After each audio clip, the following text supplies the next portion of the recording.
Valor Salud.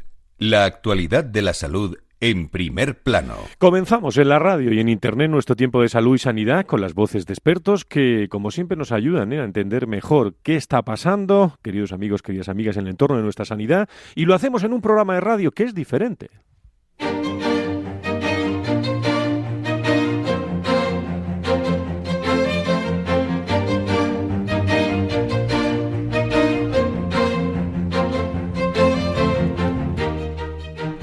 Valor Salud. La actualidad de la salud en primer plano. ¿Qué tal? ¿Cómo están? Bienvenidos a este nuestro espacio de los viernes donde afrontamos aspectos que le interesan a los ciudadanos. Les habla Francisco García Cabello. Hoy hablamos de paliativos. El objetivo de los cuidados paliativos, lo conocen muchos de ustedes, incluso pueden tener algún familiar o algún conocido, es ayudar a los pacientes con una enfermedad grave a sentirse mejor.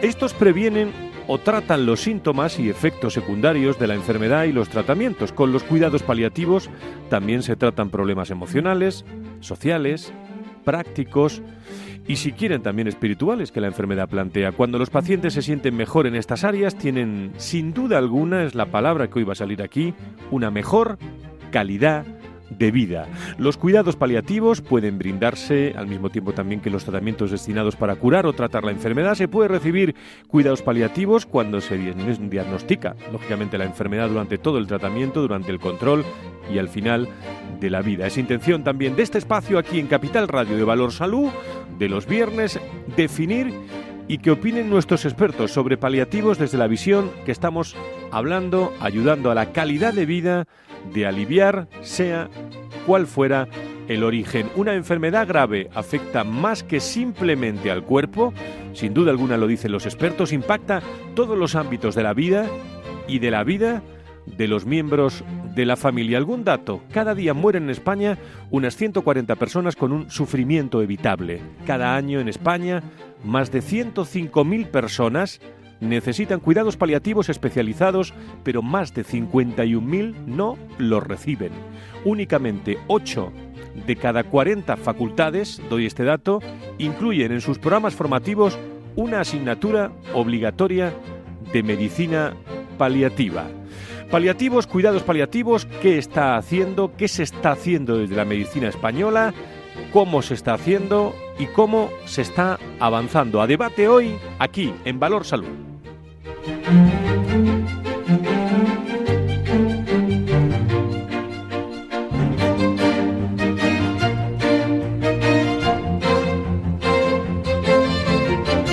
Valor Salud es un espacio de actualidad de la salud con todos sus protagonistas, personas y empresas. Con Francisco García Cabello. En directo desde Madrid, desde la capital de España, con Capital Radio, este Valor Salud 10 y 10, 9 y 10 en las Islas Canarias, enseguida con protagonistas para afrontar este tema. Saludo a nuestros contertulios. Don Antonio Burgueño, muy buenos días, bienvenido. Buenos días. Bueno, hoy un tema muy interesante. Muy interesante. Yo venía pensando en lo del fútbol hoy, y en clave salud. Sí, bueno, pero porque, eso es el sábado, ¿no? Pero es que quería aprovechar el micrófono para decir a los atléticos que lo importante es la salud y que una Copa Eurocopa más o menos que no se preocupe, que no pasa nada. Bien, pero estás animando. ¿A qué equipo? Mójate. Pero si lo acabo de decir, que los atléticos que estén tranquilos con lo que pase mañana. Eso es. Y que el Real Madrid, bueno, que también si no lo había entendido alguien. Que tal vez se tranquilice, porque... Don Luis del Palacio, secretario general de la patronal de la farmacia, FF. Don Luis, muy buenos días, bienvenido. Buenos días, Fran. Bueno. ¿Usted también va a lanzar algún órdago futbolero?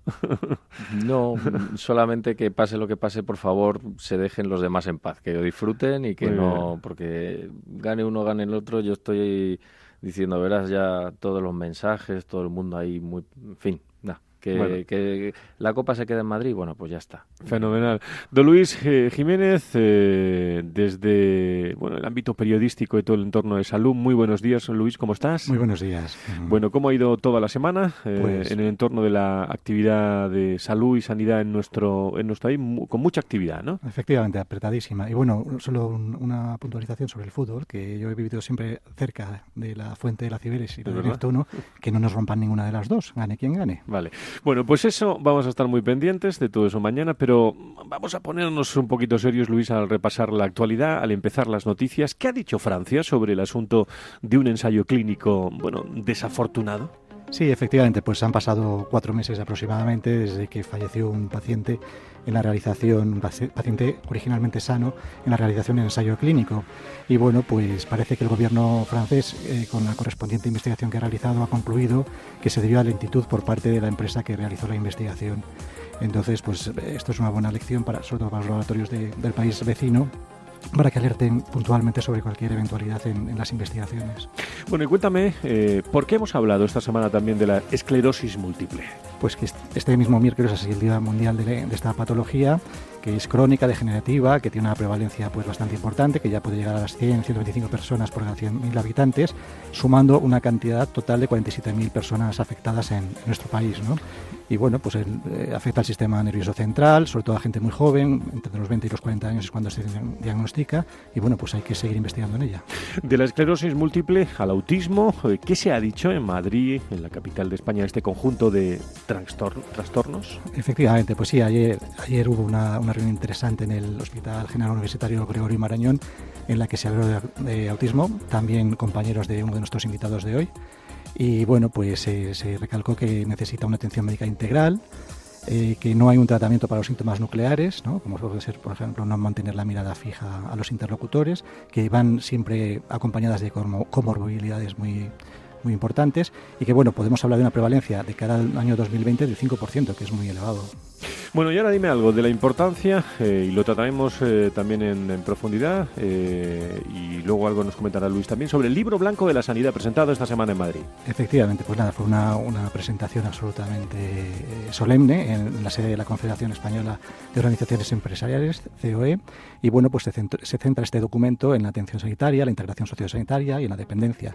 El texto sirve para hacer una defensa clara y nítida de la titularidad privada y de la colaboración público-privada, porque favorece la accesibilidad y la rapidez en los actos médicos, porque evita duplicidades, porque beneficia la interoperabilidad, y bueno, siempre es importante que el paciente decida, como dice el sector privado de la sanidad. Uh-huh. Bueno, por cierto, mucha gente de ASPE, aquí estuvo Cristina Contel, la presidenta, y el otro día, el lunes, Luis también estaba, se configuró las elecciones, candidatura única, presidenta Cristina Contel, Carlos Ruz, secretario general, y bueno, también había gente en el libro blanco de ASPE, y sobre todo, Luis, si quieres decir algo, echa a andar un grupo mayoritario de la sanidad privada con caras muy conocidas, y ahora pues a poner orden en todo el grupo y sobre todo a hacer muchas cosas, ¿no?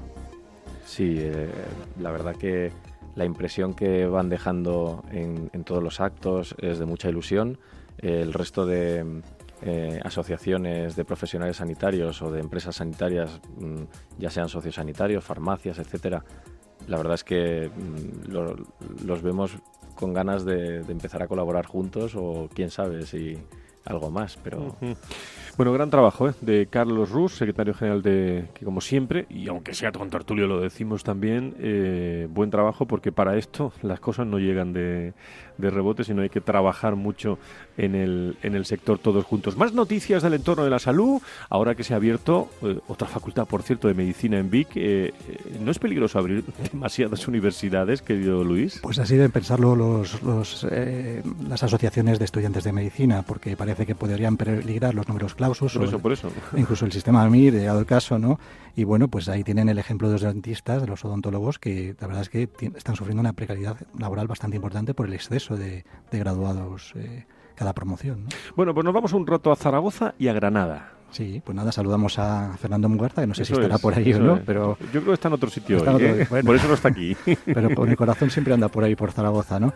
Y pues nada, es el 7 Congreso Nacional de la SEFAC, Sociedad Española de Farmacéuticos Comunitarios, y bueno, tienen 1.300 inscritos, y bueno, pues lo que están promocionando sobre todo y mostrando a la sociedad es su modelo de proximidad, ¿no? A la sociedad, que pues lleva 99% de la población, que tengo entendido.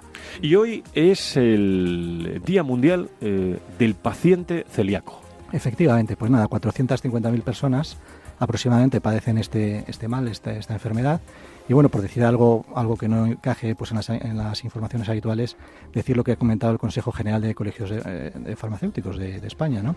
Que bueno, parece que hay 780 medicamentos que podrían estar sometidos a restricción, contraindicación o recomendación de no uso por parte de los pacientes celíacos. Por lo tanto, si usted, querido oyente, es celíaco, pues tenga cuidado al tomar antiácidos, antisecretorios gástricos, bifosfatos, sulfamidas o ácidos fólicos, por ejemplo.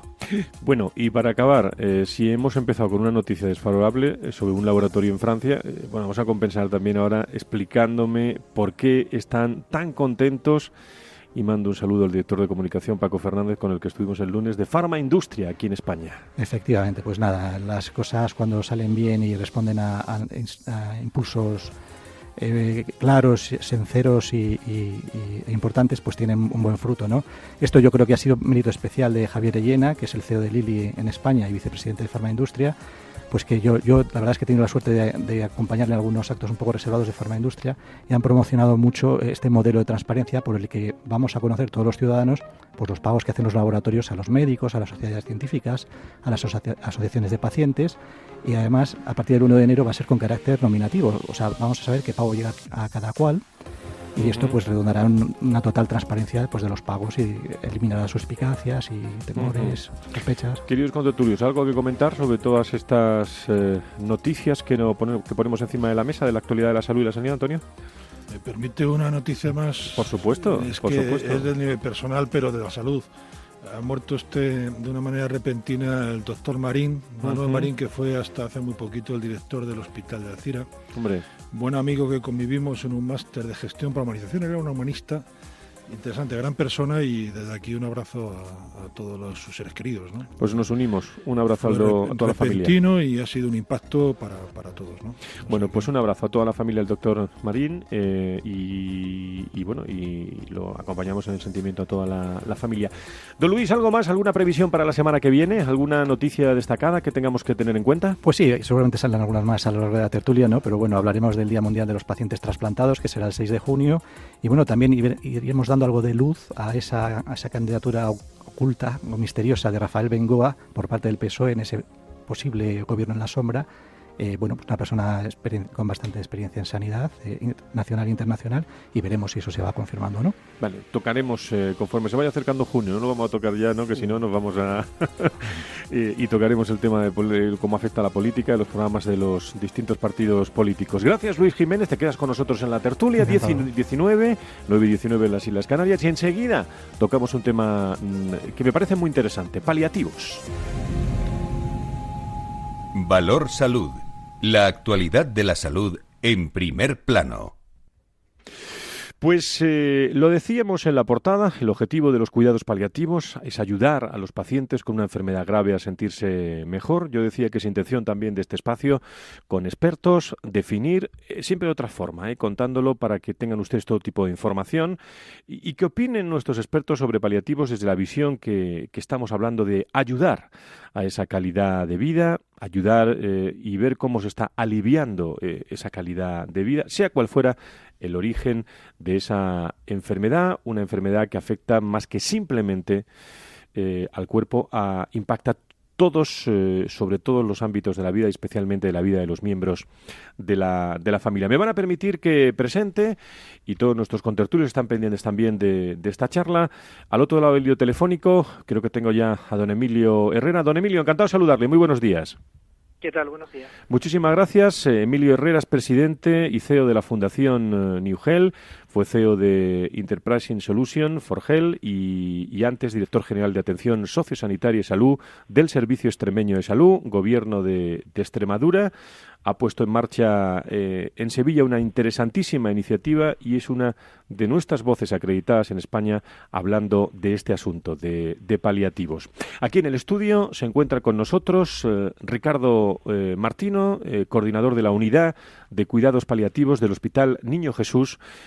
Doctor Martino, muy buenos días, bienvenido. Hola, buenos días, muchas gracias. Bueno, doctor Herrera, doctor Martino, vamos a afrontar y vamos a poner en primer lugar, yo lo decía en la portada, me pueden rectificar, pueden decir lo que consideren, pero vamos a situar, Emilio, cuando estamos hablando de paliativos, hemos hablado también de la calidad de vida, de aliviar, vamos a situar bien cómo se está haciendo en España y cómo lo podemos definir, don Emilio. Bueno, los cuidados paliativos son el conjunto de cuidados que se dan para aliviar el sufrimiento de las personas que afrontan una enfermedad que ya no tiene cura y que se va acercando a sus últimos periodos, ¿no? Al final, habitualmente la prestan desde el punto de vista profesional, desde el sistema sanitario, equipos interdisciplinares, donde hay médicos, enfermeras, trabajadores sociales, psicólogos, gente que viene de distintas disciplinas, especialidades como la medicina de familia, la medicina interna o la oncología, que deciden dedicarse especialmente a la atención a enfermos en momentos avanzados de enfermedad.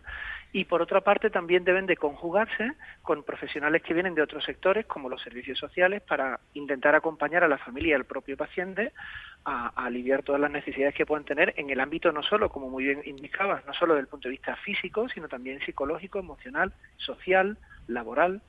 Y junto a ellos, pues también las últimas iniciativas, las últimas tendencias a nivel internacional vuelven a intentar reimplicar a toda la sociedad en la ayuda de nosotros mismos cuando afrontamos esos momentos. Es decir, no es simplemente una cuestión de un servicio sanitario, sino se trata de implicar al servicio sanitario, el servicio social y a la propia comunidad. Don Emilio, la comunidad científica ha destacado en distintas ocasiones también su contribución al haber implantado también con éxito programas de cuidados paliativos que han sido pues incluso replicados en distintas partes de España y Latinoamérica. Se han desarrollado metodologías para evaluar el acceso y tiene una experiencia muy interesante en una de las ciudades españolas con la que está trabajando y desde la que nos habla, que es en Sevilla, precisamente con ese Sevilla Contigo. Cuénteselo a todos nuestros oyentes de qué estamos hablando. Sí, básicamente se trata de algo tan importante como volver al valor social del privilegio de cuidar a nuestros seres queridos, a nuestros vecinos, a nuestros amigos cuando pasan por una situación como esta y por la que vamos a pasar también cada uno de nosotros. Parece como que socialmente hemos ido delegando el cuidar de nuestros seres queridos simplemente en el sistema sanitario y social público o privado como un servicio más, y en el fondo el cariño no se delega. Para que funcione bien la atención integral a las personas, quien da realmente los matices es la propia comunidad, y para eso los familiares, los amigos, los vecinos deben de saber muy bien cuándo detectar que hay necesidades en personas que tengan, digamos, enfermedad avanzada y que requieran cuidados paliativos, y cómo en el ámbito doméstico poder prestarle la mejor ayuda. Por tanto, no se trata simplemente de un servicio sanitario social, repito, sino de que cada uno de nosotros en nuestras familias estemos preparados para saber cómo afrontarlo. Este proyecto se llama Todos Contigo, Sevilla, Todos Contigo, Ciudad Compasiva, entendiendo que el concepto compasión es la capacidad de movilizarnos para ayudar a aquel que lo necesita, a aquel que está sufriendo. No tiene nada que ver con la lástima ni nada parecido, ¿no? Desde el punto de vista de salud, de sanidad, pensando en nuestros hospitales, enseguida vamos a hablar con el doctor Martino también. ¿Cómo estamos, querido Emilio, doctor Herrera, en España, cuando hablamos de paliativos, comparándonos, si usted lo conoce muy bien, con otros países? Bueno, la pregunta es amplia. Estamos bastante bien comparados con el resto del mundo. Podríamos estar mejor de lo que estamos. Tenemos una ley de cohesión y calidad que establece que los cuidados paliativos son un derecho para cualquier persona al final de la vida en España. Tenemos un primer nivel asistencial, la atención primaria tiene que prestar cuidados paliativos para los casos no complejos, al igual que la atención hospitalaria, y tenemos un nivel específico de cuidados paliativos reconocido en la Estrategia Nacional de Paliativos que tiene que estar desarrollado para atender los casos más complejos. Es cierto que en los últimos años, hasta el año especialmente 2007-2008, los recursos de cuidados paliativos específicos en España fueron creciendo, y también se ha visto que en los últimos 3-4 años ha habido un discreto descenso en el número de equipos específicos que se dedican a los casos complejos al completo de su jornada laboral, digamos, ¿no? Por tanto, al final tenemos, por ejemplo, una extensión muy importante en algunos estudios que hicimos en el año 2009, diciendo que cerca del 80% de la población en España tiene a menos de 25 minutos minutos un equipo de cuidados paliativos, por tanto la accesibilidad en términos geográficos estaría bastante bien, si bien es cierto que hay comunidades autónomas que lo tienen más desarrollados que otros, pero también es verdad que hay todavía una infradotación de profesionales para poder garantizar que esa cobertura sea la adecuada. Más del 80% de esos equipos necesitarían incrementar el número de profesionales capaces de hacerlo. Para eso hay cuestiones como es el área de capacitación específica o lo que en un principio se intentó que fuera una especialidad concreta que no se ha llegado a desarrollar en nuestro país y que desde luego lo necesitan. Por tanto, tenemos una serie de equipos suficientes, un total de 286 equipos ahora mismo expertos en cuidados paliativos en España, lo cual está bastante bien, pero todavía deberíamos de aumentar mucho más para conseguir dar el acceso que necesitamos. Eso en términos de servicios sanitarios. Los servicios sociales todavía no están del todo implicados en esto, deberíamos de girar hacia eso y poco a poco tenemos que empezar a trabajar, como estamos haciendo en Sevilla, con la propia ciudadanía para que empezáramos a aprender todos cómo hacerlo en nuestras propias casas. Si conseguimos avanzar en esos 3 ejes iríamos mejor. Muy bien, doctor Herrera, está usted ahí al otro lado del hilo telefónico, pero se tiene que sentir integrado en la tertulia. Lo puede interrumpir cuando quiera porque se van a escuchar otras voces ahora, así que interviene cuando considere desde la capital hispalense. Doctor Martino, cuando estamos hablando de paliativos y hablamos de niños, es cuando entra en marcha pues su unidad de cuidados paliativos del Hospital Niño Jesús, que está en funcionamiento, si no me equivoco, desde 2008, y el objetivo de la unidad de cuidados paliativos pediátricos es atender a todos los pacientes pediátricos de la Comunidad de Madrid en situación terminal o con enfermedad de pronóstico letal en el lugar en el que se encuentren y ofreciendo atención 24 horas al día del comité. ¿Cómo está funcionando esta unidad, doctor? Bueno, la unidad está funcionando cada vez mejor, tiene ya un cierto recorrido y tenemos experiencia y estamos intentando ayudar a que las unidades de cuidados paliativos pediátricos se desarrollen en todo el territorio nacional. Lo que decía el doctor Herrera antes de que implicar a la sociedad en pediatría es mucho más difícil, porque si la sociedad no asume que un niño puede morir, es imposible que acepte que haya que dedicar recursos a ello. Entonces nosotros siempre empezamos diciendo hay niños que mueren. Cuando hay un niño que muere en una urgencia de un hospital, siempre la gente busca un culpable, y es que hay niños que mueren. En España mueren 3.500 menores de 20 años todos los años, de forma habitual. Entonces lo primero que hay que hacer es aceptar esa realidad. Muchos de ellos, después de muchos años de una enfermedad muy limitante, con mucha discapacidad, con mucha sobrecarga familiar, y, bueno, pues gracias a Dios son menos que los adultos, pero están ahí.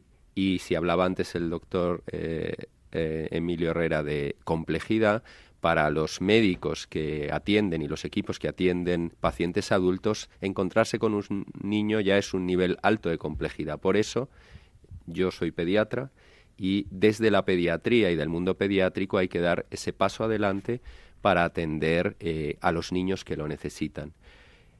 Solamente una cosa, hemos hablado de la atención integral y una de las cosas que es muy sencilla de entender es que la persona sufre. Cuando hablamos de los adultos, ninguno tiene ningún problema en entender que somos personas, pero hay que hacer el ejercicio de decir, este niño que no se comunica, este niño con discapacidad o este niño que no ha nacido es una persona que tiene una enfermedad por la cual va a morir y como sufre en todas las áreas de su vida, y su familia sufre por ello también, hay que darle una atención personal. Así que cuando en la sanidad muchas veces se habla de medicina personalizada, los cuidados paliativos es la medicina más personalizada que existe, porque hacemos traje a medida.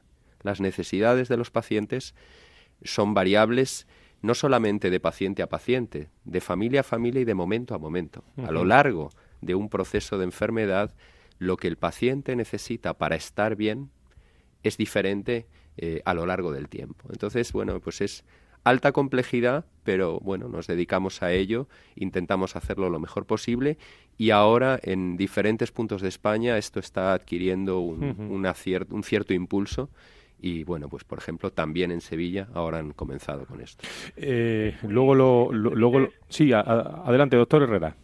No, si me permite, simplemente quería recalcar algo de la extraordinaria labor que está haciendo el doctor Ricardo Martino con la extensión de los cuidados paliativos pediátricos, ¿no? Al final, tal como él ha expresado, gracias a Dios, el número de niños que fallecen en España requiriendo cuidados paliativos es limitado, pero 3.000 y pico de vidas necesitando esta atención con alta complejidad y sufrimiento requiere la mayor de las atenciones. Y esto es una prioridad de salud pública en España, que es uno de los objetivos que nos habíamos marcado y que, si bien se está comenzando a reforzar con algunas iniciativas como la suya, necesita ser atendido de manera mucho más extensa. Es muy importante una cuestión que él ha recalcado. No se trata de esconder la cabeza. Esto ocurre y está ocurriendo todos los días en España. Hay gente que está sufriendo y requiere el mejor alivio posible. Cuando uno parece que hablamos socialmente de cuidados paliativos, la gente mira hacia otro lado porque pretende no hablar del final de la vida. Lo cierto es que eso se produce y la mejor manera de empezar a atenderlo adecuadamente es admitiendo socialmente que la muerte es una parte normal de nuestra vida, que ocurre al final y que no es el fracaso de la medicina. Por tanto, hablar de cuidados paliativos en ningún caso es pensar ya no podemos hacer otra cosa, sino es ofrecer la mejor calidad de cuidados en el momento que se requieren. Hablar de cuidados paliativos es hablar de un sistema de salud de calidad, y no tenerlos desarrollados de manera suficiente es estar fracasando en esto que es el bienestar de los ciudadanos. Efectivamente, no se acaba la vida, se mejora la vida. Por cierto, antes que nuestros contertulios empiecen a hablar, que tienen muchísimas preguntas, una cuestión al doctor Martino, porque lo decía yo en la introducción de este programa. Bueno, ustedes son médicos, atienden a los niños, pero también a las familias, porque detrás de los niños enfermos hay padres, hombres, mujeres. Bueno, no es una situación ni mucho menos fácil, ¿no? No es fácil, y específicamente en el ámbito de la pediatría nosotros le damos un valor muy importante a la familia, no solo a la familia en cuanto cuida, sino a la familia en cuanto vive y en la familia en cuanto sufre. Por ejemplo, para nosotros los hermanos del niño, los compañeros de colegio, los abuelos, son también sujetos de nuestra atención, no solamente un adulto que puede cumplir una función de cuidado. Toda la enfermedad, cualquier enfermedad, desestructura la vida de la familia. Hay padres que dejan de trabajar o que pierden el trabajo. Condiciona el modo de relacionarse con los hermanos. Las largas hospitalizaciones hacen que se rompan los vínculos familiares. Luego hay misteriosas normas como que no pueden entrar los menores de 12 años en los hospitales y nadie sabe muy bien por qué, y eso rompe relaciones familiares donde los hermanos sufren, por ejemplo, porque no pueden elegir si su papá o su mamá le lleva al cumpleaños porque se están turnando en el cuidado de un hermano enfermo hospitalizado. Por eso nosotros intentamos darle un valor muy alto a la hospitalización domiciliaria e ir a la casa de los niños para que el niño esté donde mejor puede estar y la familia pueda mantener en la medida de lo posible toda su normalidad familiar.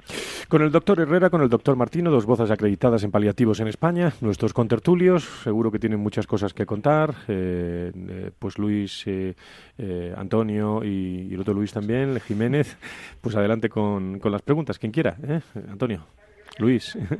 No, yo de momento no tengo mucho que contar. Si quería decirle al doctor Martino y a don Emilio, que me está escuchando, un saludo, don Emilio, que mi enhorabuena y me quito el sombrero ante vuestra actividad y ante lo que aportáis a la sociedad, que es más que nada importante.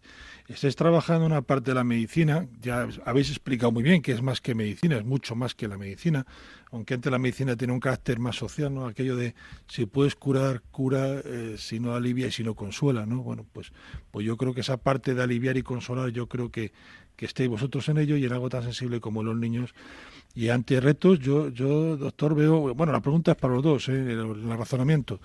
Dos cuestiones, dificilísimo, ¿no? Que conciencia una sociedad de que un niño se puede morir, cuando nos creemos que la medicina debe curarlo todo, nos pensamos que la medicina, estamos en una sociedad que pensamos que la medicina prácticamente no lo cura todo, ¿no? Y creo que es un reto importantísimo, ¿no? Y el segundo reto es transmitir esta filosofía y el trabajar en equipo con valga la redundancia, con los equipos sociales y con los de la medicina primaria, los pediatras primarios, que bueno, pues tener esa sensibilidad, pero bueno, que es un segundo reto, entiendo, ¿no? Sí, por eso la sociedad, si reflexionamos en castellano, no existe ninguna palabra que defina el estado permanente de la pérdida de un hijo. Uno puede ser huérfano o viudo, pero no hay ninguna palabra ni en español, ni en ningún idioma de nuestro entorno que describa esa realidad. Hay idiomas en los que lo hay, en los que existe esa palabra, porque la realidad social permite convivir con la muerte de los hijos. Sin embargo, esto lo que expresa, por una parte, es un rechazo y, por otra parte, una realidad que no es habitual. Es difícil, pero si la sociedad no es consciente de eso, si a los niños no se les enseña a hablar y afrontar la realidad de la muerte, por eso para nosotros el tema con los hermanos es tremendamente importante, es imposible educar una sociedad sana para el futuro. Por otra parte, nuestros hijos les preservamos de la muerte del vecino, pero están jugando a un videojuego donde matar da puntos. ¿Vale? O sea, vivimos esa esquizofrenia con respecto al afrontamiento de la muerte o a la concepción de la muerte, en este caso en la infancia, en la juventud y, por supuesto, en las familias. Los niños tienen muchos menos problemas con la muerte que tenemos los adultos. Los que creamos un trauma y un tabú social con la muerte somos los adultos. Y a veces, por sobreprotección, por querer evitar males a nuestros hijos, lo mismo que hacemos con otras cosas, les evitamos convivir con situaciones que van a ser educativas para el futuro. El sufrimiento existe. Emilio. Nuestra experiencia está siendo muy hermosa trabajando con colegios. Tenemos ahora mismo hasta peticiones de 40 colegios aquí en Sevilla, ya estamos trabajando con 5 o 6 de ellos, con niños desde los 9 años hasta los 17, con los que vamos trabajando precisamente los conceptos del final de la vida y la normalidad del ciclo vital que va desde que uno nace hasta que uno muere. Es que no nos damos cuenta que esto es la parte normal de la vida. Antes Antonio comentaba el hecho de tener que admitir que la medicina no puede curarlo todo. La medicina está para curar algunas enfermedades, pero en todo caso para estar junto al enfermo, no solo frente a la enfermedad. Pero morir no es ninguna enfermedad, es parte natural de cada una de nuestras vidas. Por tanto, si no nos damos cuenta que al final necesitamos más cuidados, y en una sociedad cada vez más envejecida, con mayor prevalencia de dependencia, de enfermedades crónicas, vamos a fracasar como modelo de salud. O sea, se trata de con normalidad prestar los mejores cuidados en un momento avanzado en la vida, y eso es lo que ocurre en los cuidados paliativos. Como decía, en los colegios que estamos trabajando, las reflexiones de los niños son espectaculares. La solidaridad que se despierta en ellos mismos queriendo formar parte de proyectos para ayudar a sus abuelos, para ayudar a sus papás, para ayudar a otros niños que puedan estar en necesidad de con enfermedad, con necesidad de cuidados, es impresionante, con una alegría y una normalidad tremenda. El tabú existe mucho más en los mayores y también existen los profesionales sanitarios, donde un día parecimos ser educados en solo dar buenas noticias y en ofrecer la mágica curación, y donde parecía que el permanecer no era más que parte de un fracaso. Permanecer al lado del paciente, ayudándole, ocurra lo que ocurra, con aquello para lo que tenemos solución, y también cuando no la tenemos en términos curativos, sigue siendo la mejor de las disciplinas y un privilegio, ¿no? Y por otra parte, haciendo también reflexión sobre un par de cuestiones que comentabas, sin duda los dos elementos que has comentado son los que están llamados a cambiar el modelo de salud. El primero es la capacidad de compasión por parte de los profesionales y de la propia sociedad. La capacidad de movilizarnos para ayudar al que sufre. Esa es la esencia del acto sanitario, es la esencia de la salud y de los sistemas públicos de atención. La segunda es la inteligencia social, y en la inteligencia social está la capacidad de trabajar en equipo y de crear redes. Por eso tenemos mucho que reaprender. No se trata de hacer nada nuevo, se trata de volver a ciertos valores iniciales. Trabajar en conjunto para ayudar a la gente, especialmente a los que están sufriendo. Y eso es algo muy normal en los niños, y los adultos tenemos más problemas. Luis de Palacio, Luis Jiménez, preguntas. Nos quedan aproximadamente unos 6-7 minutos. Bueno, pues sí, yo quiero hacer unas muy breves reflexiones, y la primera es que este asunto no se habla lo suficiente. Estoy encantado de que la radio hoy pueda estar recogiéndolo, y yo me voy a callar muy rápido para que sigan hablando, para que aprovechen al máximo su tiempo. Pero sí quiero decir, mi reflexión es que el grado de humanización de una sociedad puede estar claramente o fuertemente determinado por el grado de atención que se le da a este tipo de cuidados, ¿no? Y la segunda, y era una pregunta ya directa para ambos doctores, es qué tipo de vocación, qué tipo de fortaleza especial deben de tener los profesionales que deciden dedicarse a esto. Buena pregunta. Doctor Martino.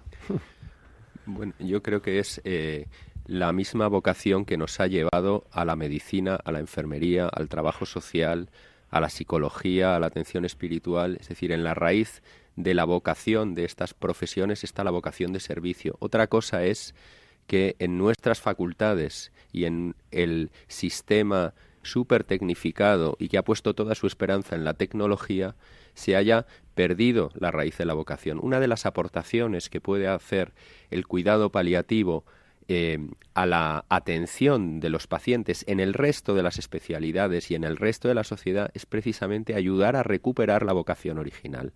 Pero nuestra vocación no es nada diferente que la de otro médico. Lo que pasa es que en nuestra educación, en el proceso de aprendizaje, nos la han matado o no ha estado presente. Hablaba antes el doctor Herrera de la comunicación y de solo decir las buenas noticias. Comunicarse es el proceso más repetido que hace cualquier profesional de la medicina en el ejercicio de su vida profesional. Sin embargo, en las facultades de medicina se dedica 0 tiempo a enseñarnos a decir que las cosas van bien y que las cosas van mal. Tenemos que hacer un esfuerzo en aprender eso. Entonces, el sistema formativo ha obviado la parte humana que siempre estaba asociada a la profesión, en este caso y en mi caso, por ejemplo, del médico. Eso, como dice Emilio, hay que reaprenderlo, recuperarlo, porque no es nada nuevo. Doctor Herrera. Sí, pero... perdón. Perdón, sí. No, adelante, doctor. No, decía, y porque además no solo no es nuevo, sino que además es hermoso. Es lo que le da sentido por una parte, a la profesión sanitaria. Decía Hipócrates que solamente ama la medicina quien ama la humanidad, porque si no la carga de sufrimiento que uno tiene que soportar se hace excesiva, se hace tremenda. Hay una importante base de amor en todo esto, aunque también es otro tabú en la palabra. Parece que hablamos de romanticismos absurdos cuando uno habla de amar, pero eso está dentro del género humano. O sea, estamos aquí para ayudarnos los unos a los otros y eso es lo que nos permite permanecer como especie. Por tanto, el movilizarnos para ayudar a aquel que necesita ayuda, para que está sufriendo, es parte de nuestra propia esencia. Y cuando uno es capaz de darse cuenta qué bien se siente cuando es capaz de ayudar a los demás, es cuando realmente se da cuenta del privilegio que tiene uno de poder dedicar su día a cuidar a los demás. Por tanto, si el otro especialmente está sufriendo, no es un trabajo especialmente duro, es especialmente reconfortante como profesional, puesto que es ahí cuando más puede ayudar a quien más lo necesitan. Antonio quiere decir una cosa, Luis también quería preguntar. Le voy a dar la razón a Luis cuando decía voy a hablar poco porque vamos a dejar escalerillos, porque es que el doctor Herrera ha respondido a lo que yo iba a decir, que evidentemente esa actitud positiva, esa actitud de decir, sentirse bien con hacer todo lo posible y con ese esfuerzo en un momento tan difícil, es una actitud complicada, que yo creo que todo profesional debe tener, pero en más alto grado según a lo que se dedique uno, ¿no? Pero no tengo nada más que decir porque don Emilio ha respondido usted antes de comentarlo. Luis Jiménez, rápido. Pues nada, tengo dos breves preguntas, una para el doctor Herrera y otra para el doctor Martino. La primera para el doctor Herrera es qué posición tiene su entidad respecto a las instrucciones previas o testamento vital y qué opinan ustedes, por ejemplo, de que si uno se desplaza y no se puedan respetar, por ejemplo, las decisiones de un familiar en caso de fallecimiento. Vamos primero con esa. Doctor Herrera. Bueno, el derecho a autonomía ha de primar y la mejor forma que tenemos de ir dejando constancia de qué es lo que queremos para nosotros mismos, en momentos en los que pudiéramos no expresarnos por algún problema de deterioro cognitivo que pudiéramos tener, es precisamente dejar por escrito y bien claro y bien hablado y comunicado a nuestros familiares y a nuestros responsables sanitarios cuáles serían nuestros deseos a la hora de no tener esfuerzos terapéuticos exagerados, ¿no? Y decir, oiga, yo quiero estar con tranquilidad y no fuercen demasiado la situación cuando pudiera no tener sentido. Esas son las voluntades anticipadas. No hay que tener miedo, al contrario, se trata de hablar con mucha normalidad y decir lo que yo quiero para mí, para mi vida, cuando las cosas puedan ponerse mal. Muy bien, muchas gracias, doctor Herrera. Y doctor Martino, me gustaría preguntarle, por favor, cuántos niños hay en las unidades de cuidados paliativos en la Comunidad de Madrid, ya que su hospital está radicado aquí, y luego pues también qué experiencia tiene el niño psicológicamente y en qué se diferencia del adulto pues cuando su vida se está apagando, y también pues qué pasa con el dolor, cómo se gestiona el dolor en los niños en estados trance. 3 preguntas. ¿Nos da tiempo, doctor? Sí, la primera, en este momento estamos dando atención 24 horas repartida por toda la geografía de la Comunidad de Madrid a unos 60 niños de forma directa e integral, más otros 100 y pico que están seguidos de forma ambulatoria porque no requieren todo el grado de atención en este momento de su vida. Pero damos atención 24 horas al día. ¿Cómo vive el niño o cómo sufre? El niño sufre, y hay que pensar, el niño es una persona, el niño sufre porque no se pueda expresar de forma verbal como nosotros esperamos o estamos acostumbrados, no quiere decir que no sufra. O sea, la dificultad para evaluar el sufrimiento no nos exime de atenderla. Y el dolor es una de las causas de sufrimiento, no la más importante, porque hay las personas y por tanto los niños también sufren por soledad, por amor, por incertidumbre. Entonces el dolor en concreto pues tiene en este momento bastantes recursos para ser tratado bien, pero tenemos que tener en cuenta las otras causas de sufrimiento del niño en su vida. Uh-huh. Muy bien, pues estamos finalizando, el tema da para mucho. Lo que llama la atención es que hablando de estos temas con nuestras voces acreditadas, bueno, la palabra compasión, amor, inteligencia social, ayuda, vocación, hablando de medicina, hayan salido encima de la mesa. Mis dos últimas cuestiones para nuestros invitados, a no ser que quieran decir algo también ellos. Doctor Martino, doctor Herrera, daba yo un dato que únicamente 8 de cada 40 facultades, si me pueden corregir, incluyen en sus programas formativos una asignatura obligatoria de medicina paliativa. ¿Así como va a haber vocación, queridos doctores? Emilio, yo creo que esta parte la contestas tú. Emilio. Sí, bueno, sin duda uno de los retos que tenemos es que, igual que la educación en los propios colegios con los niños tiene que empezar entendiendo con naturalidad el final de la vida, sin duda los profesionales de la salud tienen que tener una especial dedicación. Y hoy día, digamos, la formación en pregrado todavía es tremendamente carente. O sea, necesitamos potenciar esto como parte, como esencia de la vocación sanitaria. O sea, no es simplemente la específica actuación de los últimos meses en la vida o el alivio sintomático. Estamos hablando realmente de la vocación de cuidar, del privilegio de cuidar. Las facultades de medicina, las escuelas de enfermería en España, las escuelas de trabajo social, las facultades de psicología necesitan abundar mucho más en lo que es la esencia de la compasión, la esencia de cuidar y los cuidados paliativos. Sin duda es un debe dentro de nuestro sistema, sin duda. Uh-huh. Doctor Herrera, Emilio Herrera, presidente de la Fundación New Health, muchísimas gracias por estar con nosotros hoy. Seguiremos hablando de este tema tan interesante y enhorabuena por todo su trabajo. Querido Emilio, gracias. Un saludo para todos, un privilegio haber estado con ustedes. Gracias, Ricardo, y como siempre, sigamos adelante, que hay mucho por hacer. Gracias. Un abrazo. Gracias, un abrazo. Doctor Martino, esta última cuestión que planteaba yo de la universidad y si tiene algo más que añadir. Bueno, yo me alegro mucho de que en este programa de paliativos no hayamos hablado de la muerte ni de lejos. Uh-huh. Porque cuando se habla de paliativos todo el mundo se orienta solamente a la muerte y al momento final. Uh-huh. Y nosotros es verdad que existimos porque todos morimos, pero el objeto de nuestro trabajo es la vida de las personas. Así que en paliativos el objetivo del trabajo es vivir mejor e incluso se ha demostrado que los pacientes atendidos en paliativos a veces hasta viven más, porque bueno, pues tienen menos infecciones, menos cuestiones asociadas a los tratamientos. Entonces me alegro mucho de que hoy hayamos hablado de la vida de la gente. Uh-huh. Muy bien, doctor, le mando un abrazo a todos los niños y a todo el grupo que trabaja con usted y a todos los hombres y mujeres que trabajan en el Hospital Niño Jesús con este tema. Gracias. Muchas gracias. Bueno, pues las